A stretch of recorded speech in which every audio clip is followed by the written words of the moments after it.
To get more videos, please like, share and subscribe the channel. ये दुनिया जिद्दी हो चुकी है। आप सोचेंगे कैसे? यदि आपका यह प्रश्न है तो सुनिए कैसे। पिता को इस बात का जिद है कि वे ही सत्य हैं, क्योंकि वे हमारे वजूद का सबूत हैं। माता को इस बात का जिद है और रहेगा कि उनकी बनाए तौर तरीके और उनके नियम दुनिया के सबसे अच्छे नियम हैं, क्योंकि उनके कारण ही हमारा जन्म हुआ है। बड़े भाई को जिद है कि वे जो कहेंगे वही होना चाहिए, क्योंकि पिता के बाद उन्हें ही घर चलाना है। शायद उन्हें इस बात का भ्रम हो चुका है कि उनके कारण ही घर की प्रगति हो सकती है, या वे सबसे बड़े हैं इसलिए सब उनकी बात मानकर उन्हें फॉलो करेंगे। छोटे भाई को जिद है कि वो बहुत पढ़ा लिखा और अनुभवी है, यंग है, टैलेंटेड है, नई सोच है, तो उसका हर फैसला खुद के लिए या उसके फैमिली के लिए ही बेस्ट है। बाकी सब कुछ वेस्ट है, क्योंकि उसने अपने मेहनत के बलबूते नई सफलता पाई है। बहनों को इस बात का जिद है कि भाइयों का घर बस जाए, चाहे जैसे हो, ताकि उनका सपना पूरा हो सके। ये बात के लिए कि वे अपने भाभी के हाथ का बना खाना खा सके और उनके मैके में उनका अच्छा खासा स्वागत हो सके। ये जिद सिर्फ परिवार में ही नहीं रहता, बल्कि ये परिवार समाज से निकलकर विद्यालय तक पहुंच जाती है। एक विद्यालय में शिक्षक को इस बात का जिद है कि सिर्फ उनकी शिक्षा पाकर बच्चे उन्नति कर सकेंगे, और इसके विपरीत उनकी आज्ञा का पालन न करने वाले छात्र विफल हो जाएगा। और छात्र को इस बात का जिद है कि वो जो सोचता है, जो करना चाहता है, वो ही सही है। टीचर उनका सम्मान ना करे तो वो शिक्षक नहीं। जो टीचर उनका मानता है, उसकी बात समझता है, वही टीचर अच्छा है। जिद की कहानी यही नहीं रुकती, क्योंकि जिस देश का प्रधानमंत्री जिद्दी हो, वहाँ का आम जनता जिद्दी तो होगा ही।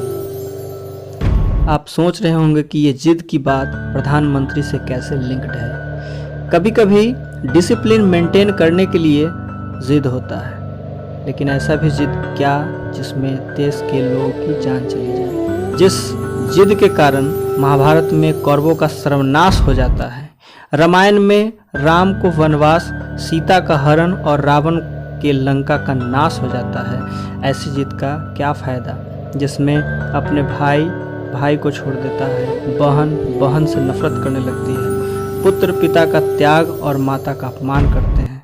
ऐसी जिद को साथ रखना सर्वनाश को साथ रखने के बराबर है। कुछ ही मायनों में जिद अच्छा होता है, जैसे धोनी की जिद ने विश्व के महानतम क्रिकेटर में उन्हें शामिल कर दिया, और कुंदन की ज्वेलरी बेचने वाले अक्षय कुमार को बिगेस्ट फिल्म स्टार बना दिया, और साधारण स्टूडेंट को तो सरकारी नौकरी का दीवाना बना रखा है। कितना अच्छा होता यदि सब अपना अपना जिद छोड़ दें। परिवार का हर एक सदस्य, चाहे उम्र में वह कितना भी बड़ा या छोटा हो, अपने जिद, अपने प्रिंसिपल को दरकिनार करते हुए सबकी सहमति का डिसीजन पर विचार करता है। किसी भी इशू पर खुल के बात करें।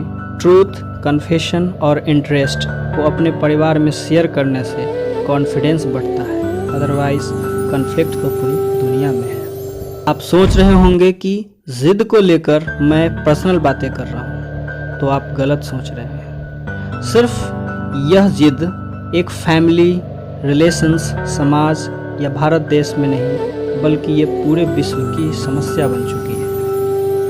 जरा सोचिए, हिटलर के एक जिद की वजह से करोड़ों लोगों की जान चली गई और जर्मनी कई टुकड़ों में बट गया। जापान के एक जिद की वजह से उसने नागासाकी और हिरोशिमा को राखों का ढेर बना दिया।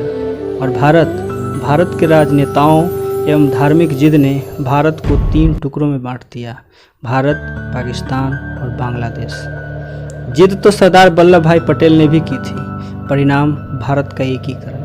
565 देशी रियासतों से भारत को 14 राज्य एवं 6 केंद्र शासित प्रदेश बना दिए थे। बाद के नेताओं एवं लोगों की जिद की वजह से आज राज्यों की गिनती को हमने दोगुना कर दिया है। इससे तो स्पष्ट होता है कि जहाँ जिद सकारात्मक है वहाँ एकीकरण, और जहाँ व्यक्तिगत एवं नकारात्मक जिद है वहाँ विद्रोह, साम्राज्य बंटवारा और नफरत पैदा होता है।